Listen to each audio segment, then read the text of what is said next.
नमस्कार, आप देख रहे हैं JK24/7 न्यूज। मैं हूं आपके साथ राजेश कुमार। वक्त हमारे खास कार्यक्रम डिफेंस स्पेशल का, जहां पर बात चीन की रॉकेट फोर्स को लेकर हम करेंगे, क्योंकि अमेरिका के पेंटागन ने चीन की रॉकेट फोर्स को लेकर चिंता जताई है। अमेरिका का यह कहना है कि जिस प्रकार से चीन अपनी रॉकेट फोर्स में निवेश कर रहा है, वो दुनिया के लिए एक बड़ा खतरा बन सकती है। लेकिन साथ ही में बात चीन के परमाणु हथियारों को लेकर भी होगी, क्योंकि पिछले एक साल में चीन ने 100 से ज्यादा परमाणु हथियार बना लिए हैं, जिन्हें एड ऑन अपने जखीरे में कर लिया है। इसके क्या मायने हैं, इसको समझने की आगे डिटेल से हम बात करेंगे। लेकिन क्या भारत के बिना सार्क की कल्पना की जा सकती है? नेपाल, बांग्लादेश और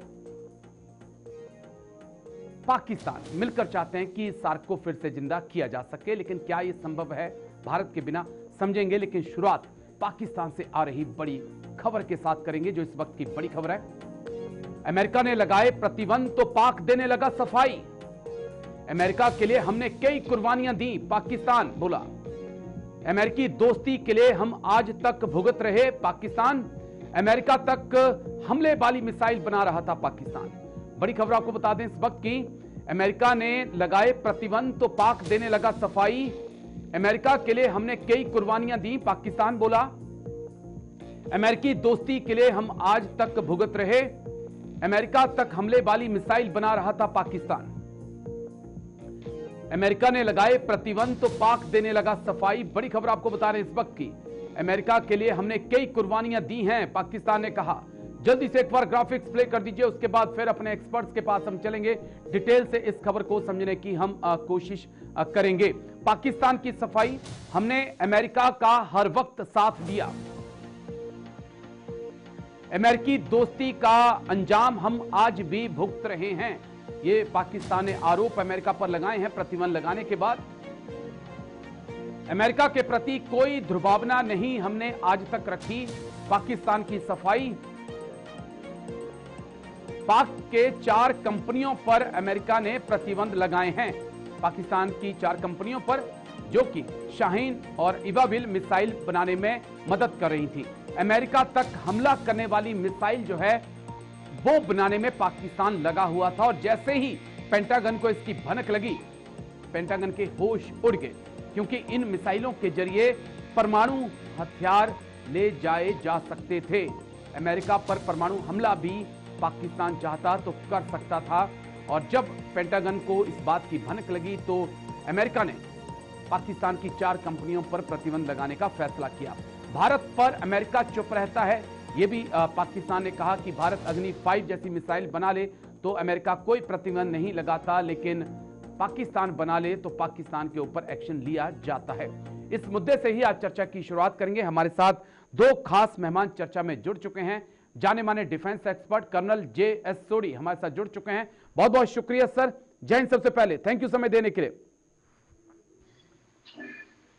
thank you colonel Sodhi sir. Rajesh ji, thank you sir. सौभाग्य कि मैं आपके न्यूज। जी सर, शुक्रिया। करोड़ी सिंह जी विदेश मामलों के जानकार भी हमारे साथ जुड़ चुके हैं। बहुत बहुत शुक्रिया करोड़ी सिंह जी। जय हिंद आपको भी। Thank you. Colonel Sodhi sir, आप मुझे सुन पा रहे हैं? बीच में थोड़ा सा कम्युनिकेशन का गैप हुआ था, सिग्नल चला गया। सुन पा रहे हैं सर? राजेश जी, आपकी आवाज आ रही है मेरे जी। कर्नल सोडी सर, चर्चा की शुरुआत आपके साथ मैं करना चाहूंगा एक अहम पॉइंट के साथ, कि जिस प्रकार से पाकिस्तान ने पलटवार किया है अमेरिका के ऊपर और कहा है कि हमने तो हमेशा आपका साथ दिया, हम तो 60 के दशक से ही आपके साथ खड़े हैं, और आज आपकी वजह से हमें तमाम तरह की मुसीबतों का सामना करना पड़ रहा है, लेकिन हम मिसाइल बनाते हैं तो आप हमारे ऊपर प्रतिबंध भी लगा देते हैं। सर राजेश जी, पाकिस्तान का यह कहना बिल्कुल सही है कि उसने हमेशा अमेरिका का साथ दिया। मैं आपके दर्शकों से अनुरोध करूंगा, जब भी उन्हें मौका मिले किताब जरूर पढ़ें, जिसका नाम है नो एग्जिट फ्रॉम पाकिस्तान, जो डेविड मर्की ने लिखी है। और लेखक ने बड़ी अच्छी तरह से यह समझाया है कि अमेरिका पाकिस्तान को क्यों नहीं छोड़ सकता है। लेकिन पाकिस्तान को यह भी याद रखना चाहिए कि जहां पे पाकिस्तान ने अमेरिका का हमेशा साथ दिया, वहां अमेरिका ने भी हमेशा पाकिस्तान का साथ दिया। लेकिन अब जो पाकिस्तान के मंसूबे हैं वो अमेरिका की तरफ नापाक होते हुए दिख रहे हैं। किस तरह से पाकिस्तान मिसाइलें बना रहा है और जो खुफिया जानकारी आ रही है कि पाकिस्तान कोशिश कर रहा है कि ये मिसाइलों को अमेरिका की तरफ भी तैनात किया जाए, तो ये वाकई में अमेरिका के लिए एक चुनौतीपूर्ण बात है। अमेरिका ऑलरेडी 9/11 वाले हमले से अभी तक उभर नहीं पाया है, और अगर पाकिस्तान में ये जो मिसाइलें हैं अगर आतंकवादियों के हाथ में पड़ गई या उनकी सेना की किसी टुकड़ी ने यह फैसला किया कि वो अमेरिका पे हमला करेगा, क्योंकि हमें याद रखना चाहिए पाकिस्तान में अभी भी अमेरिका के खिलाफ बहुत लोग हैं जो पाकिस्तानी नागरिक अमेरिका को नहीं चाहते हैं। तो ये सारे नजरिए में अमेरिका का पाकिस्तान पे प्रतिबंध लगाना बिल्कुल सही है, और अगर पाकिस्तान वाकई में सच्चा है अपनी और अमेरिका की दोस्ती के साथ, तो उसे ये कार्रवाइयों से दूर रहना चाहिए जो कि अमेरिकी हित के खिलाफ हो। जी, करोड़ी सिंह जी, मैं आपके पास आऊंगा, आपका पॉइंट ऑफ व्यू जानना चाहूंगा, क्योंकि अमेरिका का इतिहास भी रहा है सर कि माफ करिए, पाकिस्तान का इतिहास भी रहा है कि जिस प्रकार से परमाणु की तकनीक उसने कई देशों को बेची, उससे कई पैसे कमाए। क्या उस बात का भी डर है, या अमेरिका को इस बात का भी डर लग रहा है कि जिस प्रकार की मिसाइलें पाकिस्तान बना रहा है, ये इजराइल तक परमाणु हमले में सक्षम होंगी, आने वाले वक्त में इस तकनीक को वो ईरान को बेच सकता है? क्या इस बात का भी एक डर पेंटागन को है या अमेरिका को है, जिस कारण ये प्रतिबंध लगाए गए हैं? देखिए राजेश जी, अमेरिका और पाकिस्तान के रिश्ते प्रारंभ से ही बहुत अच्छे रहे हैं। शीत युद्ध काल में अमेरिका की नीति का प्रमुख जो लक्ष्य था वो कंटेनमेंट ऑफ कम्युनिज्म था। उसमें पाकिस्तान सबसे बड़ा अमेरिका का सहयोगी था। उसके बाद 9/11 का अमेरिका में अटैक हुआ तो अमेरिका की नीति वार ऑन टेररिज्म थी, उसमें भी पाकिस्तान अमेरिका का सहयोगी था। अमेरिका ने बार बार कहा है कि पाकिस्तान हमारा विश्वसनीय साथी है वार ऑन टेररिज्म में। लेकिन अब स्थिति बदल रही है इस तीसरे दशक में। स्थिति इसलिए बदल रही है, दो कारण हैं इसके। एक तो पाकिस्तान, चीन और रशिया एक दूरी बनती लग रही है जिसकी अमेरिका को आशंका है। दूसरा जो आपने कारण बताया कि पाकिस्तान के पास अगर न्यूक्लियर टेक्नोलॉजी बहुत ज्यादा होगी और बड़ी मिसाइलें होंगी तो वो इजराइल को टारगेट कर सकता है इस्लामिक ब्रदरहुड के चक्कर में। तो ये दो कारण हैं जिसकी वजह से अमेरिका पाकिस्तान को ज्यादा विश्वसनीय नहीं मान रहा है, विश्वास कम हो रहा है। पाकिस्तान इसलिए रिएक्ट कर रहा है कि अमेरिका और भारत की एक सामरिक सहभागिता बन रही है, बहुत ज्यादा सहयोग हो रहा है दोनों देशों में। कुछ इश्यूज हैं भारत और अमेरिका के बीच में भी, लेकिन ओवरऑल जो अमेरिका और भारत की दोस्ती बढ़ रही है उससे पाकिस्तान भी आशंकित है कि अमेरिका भारत के साथ रहेगा, हमारे साथ नहीं रहेगा। इसलिए पाकिस्तान भी चीन और के साथ और जो इस्लामिक कंट्रीज है उनके साथ ज्यादा नजदीक जा रहा है। ये अभी इसी हफ्ते जो इजिप्ट में D8 की मीटिंग हुई उसमें भी रिफ्लेक्ट हुआ कि पाकिस्तान किस तरह से एक इस्लामिक गुट क्रिएट करने के लिए प्रयास कर रहा है। तो ये जो प्रक्रिया है, अगर हम ऐतिहासिक कारणों को देखें, तथ्यों को देखें, एक स्वाभाविक लग रहा है कि अमेरिका का पाकिस्तान पे प्रतिबंध लगाना और पाकिस्तान का अमेरिका के ऊपर अविश्वास होना और अमेरिका की आलोचना करना। जी राजेश, चलिए मैं फिर आता हूं सर आपके पास, डीपली और इस मुद्दे को समझने की कोशिश करूंगा, लेकिन मैं आपके पास आ रहा हूं colonel Sodhi sir. Colonel Sodhi sir, मेरा जो एक पॉइंट है, अभी तक पाकिस्तान ने इजराइल को मान्यता नहीं दी है एक देश के तौर पर। क्या और जिस प्रकार से तमाम मुस्लिम देशों में एक ही मुस्लिम ऐसा देश है जिसके पास परमाणु हथियार हैं, और दूसरा जो बात आपने कही उस बात को अगर मैं आगे बढ़ाऊं कि पाकिस्तान के अंदर, पाकिस्तानी सेना के अंदर जो है कई चरमपंथी ताकतें अब जगह बना चुकी हैं, तो क्या उस बात का भी एक डर है कि उन चरमपंथियों के हाथ में ये न्यूक्लियर पावर वेपन जो हैं वो लग सकते हैं, या फिर जिस प्रकार से चीन और पाकिस्तान की नजदीकी बढ़ी है वो अमेरिका के लिए एक बड़ा कंसर्न है? सर, बहुत दशकों से अमेरिका को यह डर है कि पाकिस्तान में जो परमाणु बम है अगर वो आतंकवादियों के हाथ पड़ गए या उनकी सेना की किसी यूनिट ने फैसला कर लिया उन पे कब्जा करने का, तो यह अमेरिका के लिए बहुत मुश्किलें पैदा करेगा। इसलिए अमेरिका में एक स्पेशल यूनिट है जो तैनात है कि अगर पाकिस्तान में ऐसी कार्रवाई होती है 2 घंटे के अंदर अमेरिका के कमांडो पाकिस्तान पहुंचेंगे और वहां पे उस न्यूक्लियर फैसिलिटी को उन आतंकवादियों से या सेना की उस टुकड़ी से बचाने की पूरी कोशिश करेंगे। और ये 24 घंटे ये यूनिट अमेरिका में तैनात रहती है।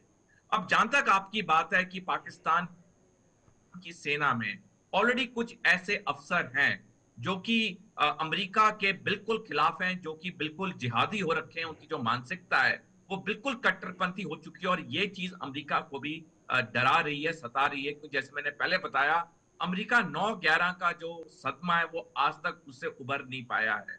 तो इन सारी चीजों में अमेरिका के पास कोई ऑप्शन नहीं बचा बजाय पाकिस्तान पे ये प्रतिबंध लगाने के लिए। अमेरिका ये भी जानता है कि उसे पाकिस्तान की जरूरत है, क्योंकि जो खुफिया असेसमेंट्स हैं वो ये हैं कि अगर आईसिस ने अफगानिस्तान पे दोबारा कब्जा कर लिया तो अमेरिका के लिए मुश्किलें पैदा होंगी और उस वक्त उसे फिर पाकिस्तान की जरूरत होगी अपना एंटी टेरर ऑपरेशन लॉन्च करने के लिए अफगानिस्तान में। तो इसीलिए जो अमेरिका है वो पाकिस्तान के साथ एक ठंडा गर्म रिश्ता रख रहा है। जहां जहां पे उसको डर लग रहा है कि मेरे हितों पे वार हो सकता है वहां पे प्रतिबंध लगा रहा है, लेकिन दूसरे हाथ में वो पाकिस्तान के साथ व्यापार भी कर रहा है, पाकिस्तान को कई पैसे भी दे रहा है किसी ना किसी फॉर्म में, क्योंकि जैसे मैंने पहले बताया अमेरिका चाहते हुए भी पाकिस्तान को नाकार नहीं सकता है। जी करोड़ी सिंह जी, मैं आपके पास आऊंगा। एक बड़ा अहम और रोचक पॉइंट आपसे समझने के लिए, 1980 का दौर सब कुछ अच्छा चल रहा था सर, सब कुछ अच्छा था। अफगानिस्तान में बहुत अच्छा चल रहा था, ईरान में सब कुछ ठीक था, पाकिस्तान में भी ठीक था, चरमपंथी ताकतें इतनी मजबूत नहीं थी। लेकिन जब हम देखते हैं उस दौर को, जब रूस अफगानिस्तान पे हमला करता है और फिर इस जंग के अंदर अमेरिका की एंट्री होती है और पाकिस्तान के अंदर जिहादियों की ट्रेनिंग होती है, तो पाकिस्तान को तो यूज एंड थ्रो वाला काम ही हो रहा है। कभी अमेरिका यूज कर रहा है, कभी चाइना यूज कर रहा है। सर देखिए, यूज एंड थ्रो की नहीं, ये दोनों देशों के इंटरेस्ट का कन्वर्जेंस होता है। ओके। क्योंकि पाकिस्तान की नीति का जो मूल सिद्धांत है, बुनियादी सिद्धांत है, वो भारत केंद्रित है और भारत को कोई फायदा हो पाकिस्तान उसको पसंद नहीं करता। ये पाकिस्तान की लंबे समय से बुनियादी नीति है जी। तो जो पाकिस्तान उस समय अमेरिका के पास स्वयं भी जाना चाहता था, अमेरिका का साधन खुद ही बनना चाहता था कि भारत के विरुद्ध अमेरिका हमें सपोर्ट करता रहे, क्योंकि उस जमाने में यूएसएसआर और उसके बाद रशिया भारत के बहुत नजदीक रहे हैं। अमेरिका से भी ज्यादा नजदीक भारत के रिश्ते यूएसएसआर से कोल्ड वॉर के दौरान भी रहे और रशिया से बाद में भी रहे हैं। लेकिन धीरे धीरे अमेरिका ने रिकंसाइल कर लिया है और अमेरिका को ऐसा लगा कि पाकिस्तान लंबे समय तक विश्वसनीय साथी नहीं रह सकता। तो साम्यवाद के विरुद्ध में या जो अफगानिस्तान में यूएसआरआर का उस समय कब्जा हुआ उसके विरुद्ध तालिबान को बढ़ावा देने के लिए पाकिस्तान को अमेरिका ने यूज किया, लेकिन उसमें पाकिस्तान भी अपना हित देख रहा था। ऐसा नहीं है कि केवल अमेरिका का हित था जी। इसलिए अमेरिका और पाकिस्तान दोनों साथ हो गए। लेकिन आज की बदलती परिस्थितियों में अमेरिका को ऐसा लग रहा है कि पाकिस्तान लंबे समय तक अमेरिका का उस तरह का विश्वसनीय साथी नहीं रह गया है और मिडिल ईस्ट की राजनीति है वो भी पूरी तरह बदल रही है। तो ऐसी स्थिति में अमेरिका ये चाहता है कि भारत के साथ ज्यादा अच्छे रिश्ते रखे जाएं, पाकिस्तान के साथ भी गुडी गुडी रिश्ते रखे जाएं, लेकिन पाकिस्तान अगर बहुत ज्यादा आगे बढ़ने की कोशिश करता है या ज्यादा फ्लाई करने की कोशिश करता है कि उनके पाकिस्तान के विंग्स को क्लिप भी करना चाहता है पाकिस्तान, ज्यादा उड़ने भी नहीं देना चाहता पाकिस्तान को। तो अमेरिका की नीति एक चेक्स एंड बैलेंस वाली सी है, क्योंकि अमेरिका पाकिस्तान को एक स्ट्रेटेजिक तरीके से देखता है। मिडिल ईस्ट में अमेरिका के पांव कैसे जमे, ये अमेरिका का प्रयास आज है, क्योंकि अब अमेरिका को मिडिल ईस्ट में बड़ा खतरा नजर आ रहा है। तो इसलिए अमेरिका पाकिस्तान को भी एक बैलेंस बना के चलना चाहता है, दबाव भी बनाना चाहता है और पाकिस्तान के साथ भी रहना चाहता है। कि अमेरिका चाहता है कि पाकिस्तान डूब भी जाए लेकिन डूबने भी नहीं देना चाहता। मैं लौटता हूं सर आपके पास। एक और अहम खबर है जिसके ऊपर हम बातचीत करेंगे। ये खबर जो है चीन की रॉकेट फोर्स से जुड़ी हुई है, डिटेल से इस पर बात होगी, लेकिन एक छोटे से ब्रेक के लिए हम रुकेंगे। ब्रेक के उस पार चीन की रॉकेट फोर्स पर डिटेल से चर्चा। जल्द हाजिर होते हैं।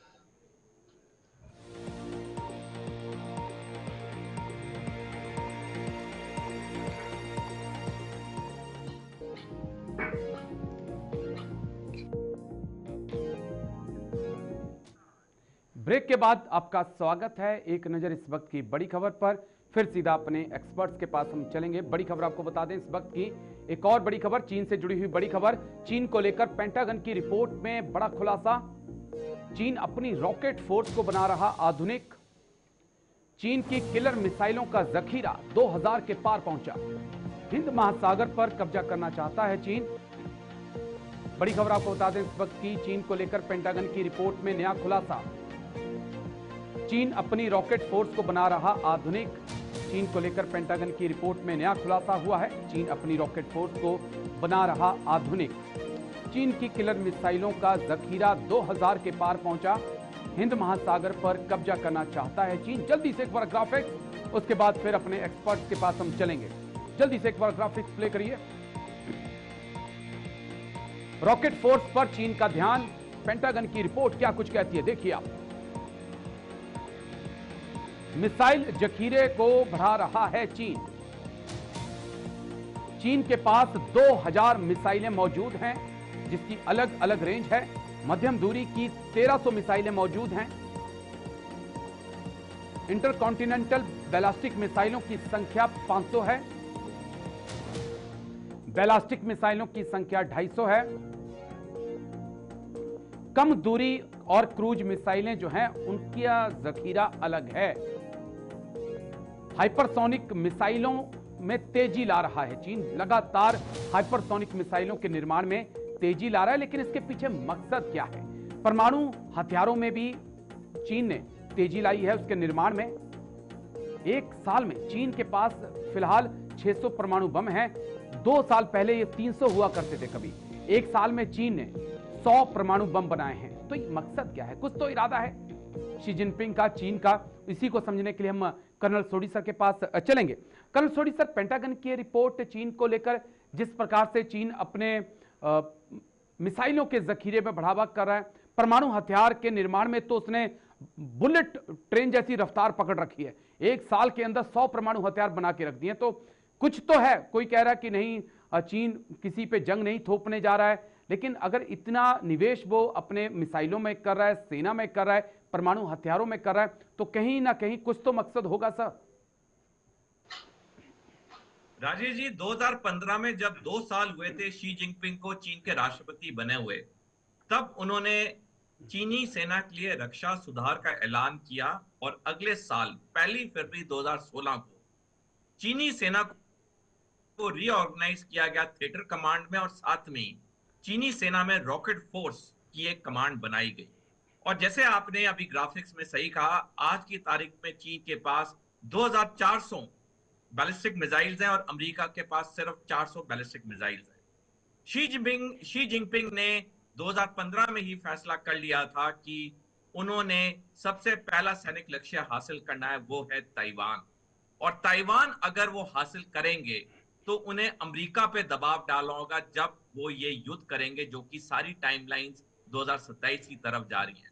अब ये लॉन्ग रेंज की बैलिस्टिक मिसाइल इसलिए एक वॉर फुटिंग पे बनाई गई कि अगर अमेरिका कोशिश करेगा ताइवान की मदद करने की, जब चीन ताइवान पे जंग करेगा, तो चीन अपनी लॉन्ग रेंज बैलिस्टिक मिसाइल्स को या इंटरकॉन्टिनेंटल बैलिस्टिक मिसाइल्स को अमेरिका की तरफ तैनात करेगा और अमेरिका पे दबाव डालेगा कि यदि उसने अपनी सेना ताइवान की रक्षा के लिए भेजी तो वो अमेरिकी जमीन पे अपनी मिसाइलें दागेगा। तो ये बहुत एक सोची समझी साजिश है जो कि शी जिनपिंग ने की है सत्ता में आने के बाद। अब जहां तक आप कह रहे हैं, बिल्कुल आप सही कह रहे हैं, कुछ लोग भारत में और विदेश में भी कह रहे हैं कि चीन तो एक शांति प्रिय देश है, चीन तो कभी किसी पे युद्ध करेगा नहीं। मैं उनसे एक सवाल पूछना चाहता हूं कि अगर चीन इतना शांति प्रिय देश है तो इतने बड़े पैमाने पे पैसा क्यों खर्च कर रहा है अपनी सैनिक शक्ति बढ़ाने में, जब चीन अच्छी तरह जानता है कि दुनिया का कोई देश अमेरिका मिला के चीन पे हमला करने की हिमाकत नहीं कर सकता है। जब चीन पे कोई देश हमला नहीं कर सकता है तो चीन इतना बड़ा जखीरा किसके लिए बना रहा है? इसका आंसर साफ और स्पष्ट है। चीन के सैनिक लक्ष्य हैं। पहला सैनिक लक्ष्य है उसका ताइवान पे कब्जा करना, फिर स्पार्टले आइलैंड्स, और तीसरा सैनिक लक्ष्य है पाकिस्तान और चीन का टू फ्रंट वॉर भारत पे, जो कि 2035 में। जी, करोड़ी सिंह जी, मैं आपके पास आऊंगा। करोड़ी सिंह जी, एक पॉइंट समझाइए मुझे, क्योंकि न्यूक्लियर बम्स को, परमाणु बम्स को वेपन ऑफ डिटरेंस कहा जाता है, लेकिन चीन की जो रफ्तार है वो तो कुछ और ही कहानी बयां कर रही है। एक साल के अंदर 100 परमाणु हथियार बम बना लेना और लक्ष्य साफ तौर पे रखना कि 2030 तक कम से कम जो है हमारे पास 1000 से ज्यादा परमाणु बम हो। तो ये जो चीन की न्यूक्लियर भूख है, इसे आप क्या कैसे देखते हैं? क्योंकि क्या आप हमला करने जा रहे हैं, और अगर आपने हमले से बचना है तो आपके पास तो 300-400 जो जखीरा था वो भी काफी था, या फिर आप अमेरिका और रूस के साथ एक रेस में लगे हुए हैं कि मुझे किसी भी हालत में उनसे आगे निकलना है? सर देखिए राजेश जी, अंतर्राष्ट्रीय संबंध हैं वो अविश्वास से शुरू होते हैं, क्योंकि हर देश अपनी संप्रभुता और अपने आप को मजबूत बनाने की कोशिश करता है, सैनिक दृष्टि से, आर्थिक दृष्टि से। और एक देश अगर मजबूत करने की कोशिश करता है तो दूसरा देश ये सोचता है कि मैं कमजोर हो जाऊंगा। ये अविश्वास का परिणाम है। तो अगर चीन जो कुछ कर रहा है, इसको हम एक ट्रायंगल के संदर्भ में देखते हैं। देखिए, अमेरिका का उद्देश्य है यूनिपोलर वर्ल्ड और मल्टीपोलर एशिया। चीन का उद्देश्य है यूनिपोलर एशिया और मल्टीपोलर वर्ल्ड। और भारत दोनों को ही मल्टीपोलर चाहता है। तो भारत का एक जगह तो अमेरिका से साथ रिश्ता अच्छा हो जाता है, क्योंकि अमेरिका और भारत मल्टीपोलर एशिया चाहते हैं।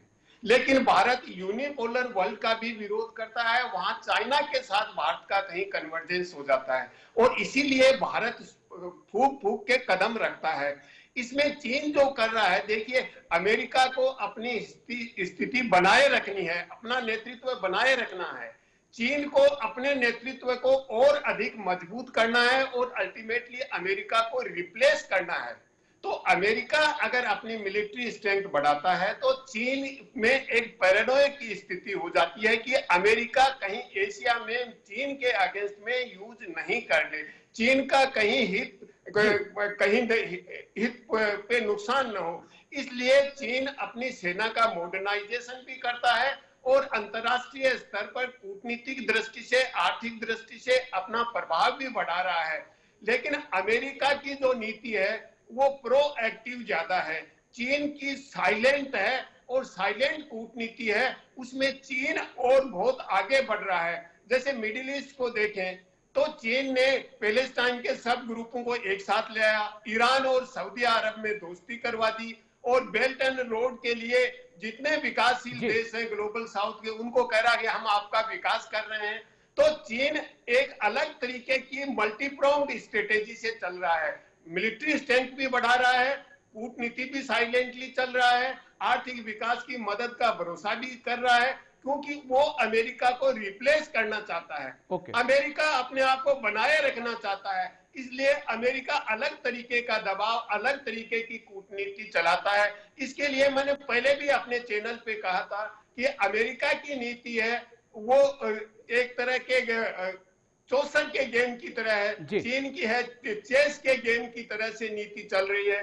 तो ये अमेरिका और चीन का कंपटीशन है, और उस कंपटीशन में चीन ये चाहता है कि अमेरिका कहीं एशिया में ना आए, बीच में टोक रहा हूं आपको, शक्ति बढ़ाना चाहता है। जी, मैं बीच में टोक रहा हूं आपको क्योंकि मुझे एक छोटे से ब्रेक के लिए भी जाना है, लेकिन उससे पहले मैं 1 मिनट के लिए आपसे समझना चाहता हूं कि मेरा सवाल क्लियर नहीं, मुझे जवाब नहीं उसका मिल पा रहा है कि ये जो परमाणु हथियार हैं इसकी इतनी भूख क्यों है सर? जो वेपन ऑफ डिटरेंस इसे कहा जाता है, तो आप 70 रखिए, 100 रखिए, एक 500-300 रख लीजिए, वो तो वेपन ऑफ डिटरेंस है, लेकिन चीन इस रफ्तार से क्यों लगा हुआ सर उसके पीछे?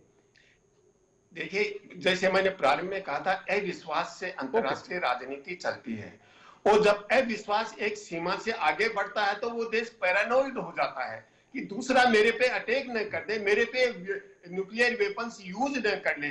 तो अमेरिका के पास न्यूक्लियर वेपन है, रशिया के पास है, और बहुत से भारत के पास भी है, पाकिस्तान, बहुत से देशों के पास है।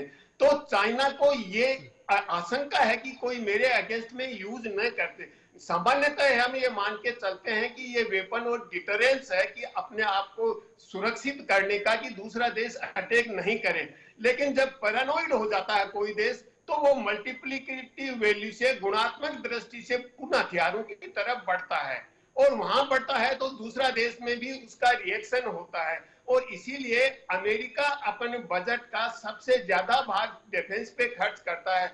मिलिट्री एक्सपेंडिचर अमेरिका का दुनिया का 39% है। जब अमेरिका इतना बढ़ा रहा है तो चाइना आशंकित हो जाता है, क्योंकि अमेरिका और चाइना के अभी कोई ऐसा वार की कोई संभावना अभी नहीं है, लेकिन अमेरिका और चीन के बीच में जिस तरह की प्रतिस्पर्धा है, बिल्कुल, कहीं वो अगर ताइवान की तरफ चाइना बढ़ता है तो फिर ये संभावनाएं बढ़ जाएंगी। माफी के साथ बीच में आपको टोक रहा हूं, क्योंकि मुझे एक छोटे से ब्रेक के लिए सर रुकना है। छोटा सा ब्रेक लेंगे, ब्रेक के उस पार सार्क को समझने की हम कोशिश करेंगे कि क्या बिना भारत के सार्क फिर जिंदा हो सकता है, क्योंकि पड़ोसी मुल्क तो कुछ ऐसी ही कोशिश में लगे हुए हैं। छोटा सा ब्रेक, जल्द हाजिर होते हैं।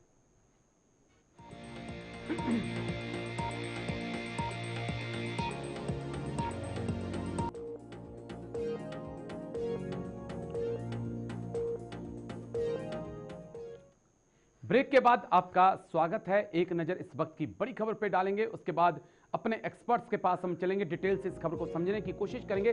सार्क को फिर जिंदा करना चाहते हैं पाक बांग्लादेश। यूनिस और शहबाज की मुलाकात में उठा मुद्दा। 2015 के बाद से नहीं हो पाई है सार्क की बैठक। बांग्लादेश में फिर से पैर जमाना चाहती है ISI। दो अहम मुद्दे यहां पे निकल रहे हैं। सार्क को लेकर सार्क को फिर से जिंदा करना चाहते हैं पाकिस्तान बांग्लादेश। यूनिस और शहबाज की मीटिंग जो हुई थी उसमें मुद्दा उठा, सार्क को फिर जिंदा करना चाहते हैं पाक बांग्लादेश। यूनिस और शहबाज की मुलाकात में उठा मुद्दा, काहिरा में मुलाकात हुई। 2015 के बाद सार्क की मीटिंग नहीं हो पाई है। बांग्लादेश में फिर से पैर जमाना चाहती है ISI।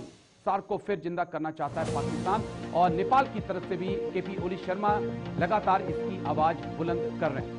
लेकिन समझना होगा कि क्या कुछ हुआ था जिस कारण सार्क की मीटिंग 2016 के बाद नहीं हो पाई है। जल्दी से एक बार ग्राफिक्स प्ले करिए, डिटेल से जानकारी दे दें और उसके बाद फिर आगे बढ़ते हैं। भारत के बिना सार्क की कल्पना की जा रही है। पहले सार्क को समझ लीजिए, south Asian association for regional countries जो है वो इसकी एक फुल फॉर्म है, जिसमें पाकिस्तान, बांग्लादेश, नेपाल भी आता है। और उन्होंने मांग की है, क्या मांग की है हम आपको आगे बताते हैं। सार्क को फिर जिंदा करने की मांग की गई है। 2016 के बाद नहीं हुई है बैठक। 2016 में जो बैठक थी वो पाकिस्तान में हुई थी और भारत ने उसे किनारा कर लिया था। सार्क के मेंबर कौन कौन से हैं ये जानना भी जरूरी है। अफगानिस्तान, बांग्लादेश, भूटान, भारत, मालदीव, नेपाल, पाक, श्रीलंका, ये अहम सदस्य हैं सार्क ये संगठन के। पाक के आतंक प्रेम के कारण जो है वो भारत ने उस बैठक में शामिल ना होने का फैसला किया था, और उसके बाद से कई देशों ने किनारा कर लिया था उस सार्क से। 2016 में पाक में हुआ था आखिरी सम्मेलन सार्क का, जिसमें भारत नहीं गया था और कई दूसरे देशों ने भी किनारा किया था। मोहम्मद यूनिस की शहबाज से मुलाकात हो रही है, ये अलग पहलू है। बांग्लादेश में फिर से पैर जमाती ISI, पाकिस्तान की खुफिया एजेंसी। मोहम्मद यूनिस और शहबाज की मुलाकात काहिरा में दोनों देशों के नेताओं की ये मुलाकात होती है। इसकी तस्वीरें जो हैं वो तमाम सुर्खियां बटोरती हैं। बांग्लादेश में सक्रिय हो रही है ISI, पाकिस्तान की खुफिया एजेंसी। बिना चेक पाक नागरिकों की अब बांग्लादेश के अंदर एंट्री हो सकती है। अब कोई भी पाकिस्तानी आकर बांग्लादेश आ सकता है, कोई चेकिंग की जरूरत नहीं है। नहीं तो पहले चेक होता था कि उसका क्या इतिहास है, वो क्या कर रहा है, क्या नहीं कर रहा है। लेकिन अब मोहम्मद यूनिस ने खुली छूट दे दी है। पूर्वोत्तर भारत पर ISI की नजर है, इसको समझना होगा। ये एक और अहम मुद्दा है, क्योंकि नॉर्थ ईस्ट में आतंकी एक्टिव हो सकते हैं और पाकिस्तान की जो भाषा है वो ही मोहम्मद यूनिस फिलहाल बोलते हुए नजर आ रहे हैं। चलिए हम एक्सपर्ट्स के पास चलेंगे। कर्नल JS सोडी सर हमारे साथ लगातार बने हुए हैं, डॉक्टर क्रोड़ी सिंह जी भी हमारे साथ लगातार बने हुए हैं। कर्नल सोडी सर, मैं आपके पास आऊंगा। जिस प्रकार से सार्क की कल्पना की जा रही है, भारत के बिना कितनी पॉसिबिलिटी है सर, क्या रिवाइवल हो सकता है सार्क का? और दूसरा पॉइंट, जिस प्रकार से ISI अपनी जड़ें मजबूत कर रही है इस वक्त, बांग्लादेश के अंदर, ये भारत के लिए कितना बड़ा चिंता का सबब होने वाला है। सब राजेश जी, मई 2014 में जब प्रधानमंत्री नरेंद्र मोदी पहली बार आम चुनाव जीते, उनकी शपथ ग्रहण समारोह के लिए सार्क के सारे नेताओं को बुलाया गया। तब तक लगा कि सार्क बहुत अच्छा चल रहा है, लेकिन कुछ महीने बाद सितंबर 2014 में नेपाल में सार्क की मीटिंग हुई, जिसमें कई सार्क के देशों ने नेपाल पाकिस्तान मिला के उन्होंने ये मुद्दा उठाया कि चीन को भी सार्क में शामिल करना चाहिए। भारत का तब सार्क से दिल उठ गया और उसके बाद भारत ने सार्क को दरकिनारे कर दिया।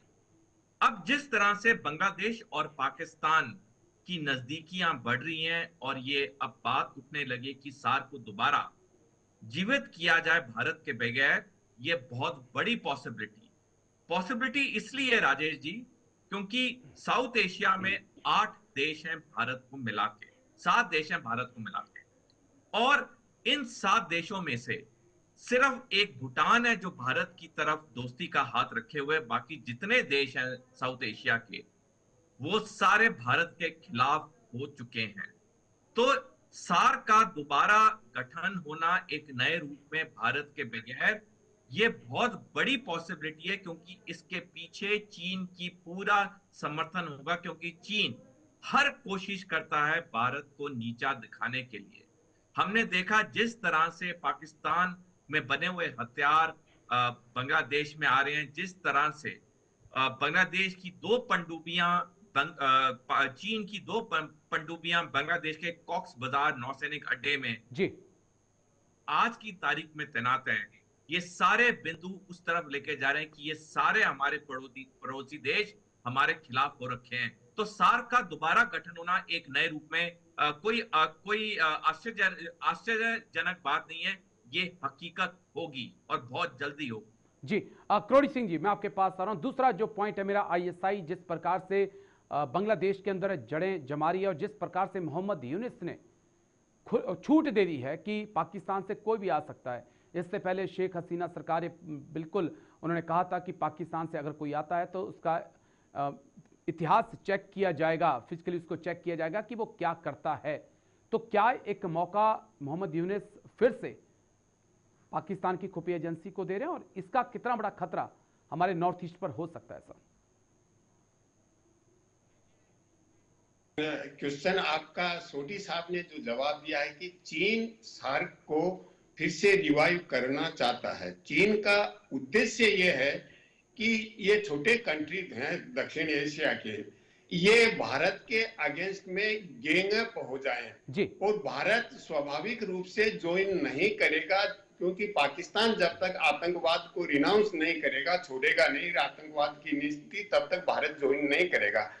लेकिन भारत की देखिए कितने विवेक सम्मत नीति रही। जैसे सोडी साहब ने कहा कि शपथ ग्रहण समारोह हुआ 2014 में, तो सब सार्क के देशों को बुलाया। कोई भी नेतृत्व आता है तो एक आदर्शवादी दृष्टिकोण होता है, वो सोचते हैं कि क्यों कॉन्फ्लिक्ट हो, हम जल्दी समस्याओं का समाधान कर लेते हैं। लेकिन जब यथार्थ की राजनीति से टकराहट होती है तो हकीकत समझ में आती है। तो सार्क जब 1985 में बना था तो भारत का इनिशिएटिव नहीं था, ये बांग्लादेश के जियाउर रहमान का इनिशिएटिव था। भारत जानता था कि अगर भारत ज्यादा रुचि लेगा तो ये छोटे छोटे देश ये कहेंगे कि भारत अपना प्रभाव जमाना चाहता है और हमारे को साथ लेके अपनी दादागिरी कहीं या अपना नेतृत्व जमाना चाहता है। तो भारत ने रुचि नहीं ली, जियाउर रहमान ने ली, लेकिन भारत साथ रहा। उन्होंने कहा कि आप संगठन बनाते हैं तो हम साथ हैं, लेकिन उसके चार्टर में कहा गया कि देखिए द्विपक्षीय मुद्दे हैं या कोई विवाद है तो उसको नहीं उठाया जाएगा द्विपक्षीय को। लेकिन पाकिस्तान हमेशा भारत पाकिस्तान के मुद्दे को उठाता रहा, तो भारत बहुत परेशान हो चुका पाकिस्तान से, और इसलिए भारत ने रुचि लेना बंद कर दिया जब नया डिस्पेंसेशन आया। तो जी अब जब बांग्लादेश में सत्ता परिवर्तन हुआ तो यूएन जनरल असेंबली में साइडलाइन से शहबाज और मोहम्मद यूनुस मिले और सार्क को रिवाइव करने की बात वहां दोनों सहमत हो गए, उठाई। और अब पिछले हफ्ते इजिप्ट में फिर एक अवसर मिला। तो जो पाकिस्तान और बांग्लादेश बहुत ज्यादा ईगर हैं, बहुत ज्यादा एक्टिव हैं रिवाइव करने के लिए। चीन भी सपोर्ट कर रहा है, लेकिन भारत ये जानता है कि पाकिस्तान और बांग्लादेश की जिस तरह एक्सिस बन रही है और वो आईएसआई को या इस्लामिक फंडामेंटलिज्म को जिस तरह से प्रमोट करना चाहते हैं, वो भारत के लिए बहुत बड़ा खतरा हो सकता है। तो भारत निश्चित रूप से ज्वाइन नहीं करेगा, लेकिन अगर बना भी लेते हैं तो सार्क की कोई वायबिलिटी नहीं होगी। चीन चाहता है, बांग्लादेश चाहता है, पाकिस्तान चाहता है, लेकिन ये भारत के बिना कैसे वायबल होगा, ये एक सोचने लायक बात है। तो उसका कोई मतलब नहीं है। अगर बना भी लिया तो साथ बैठ के कलम में बैठ के बातचीत करते हैं, वो बातचीत हो सकती है, लेकिन उसकी कोई भूमिका दक्षिण एशियन क्षेत्र में नहीं होगी। तो भारत को कैसे साथ लिया जाए, इसके बारे में सोचना चाहिए। और आज की स्थिति में जो बांग्लादेश और पाकिस्तान में जो स्थिति बनी हुई है, विशेष रूप से बांग्लादेश जिस दिशा में जा रहा है, उसमें ऐसा मुश्किल लगता है कि भारत सार्क को किसी भी रूप में ज्वाइन करेगा। और ज्वाइन नहीं करेगा तो अगर बनाते भी हैं तो कहीं कोई वायबिलिटी उसकी नहीं है, कहीं कोई उसका योगदान नहीं होगा दक्षिण एशिया के लिए। जी राजेश जी, चलिए बहुत बहुत शुक्रिया लेकिन आप दोनों खास मेहमानों का। कर्नल जय सोढ़ी सर बहुत बहुत शुक्रिया आपका मेरे साथ जुड़ने के लिए। करोड़ी सिंह जी आपका बहुत बहुत शुक्रिया मेरे साथ जुड़ने के लिए और तमाम पहलुओं पर इतनी बारीकी से बात रखने के लिए। तो डिफेंस स्पेशल में आज मेरे साथ इतना ही, कल फिर होगी मुलाकात, दीजिए इजाजत, नमस्कार।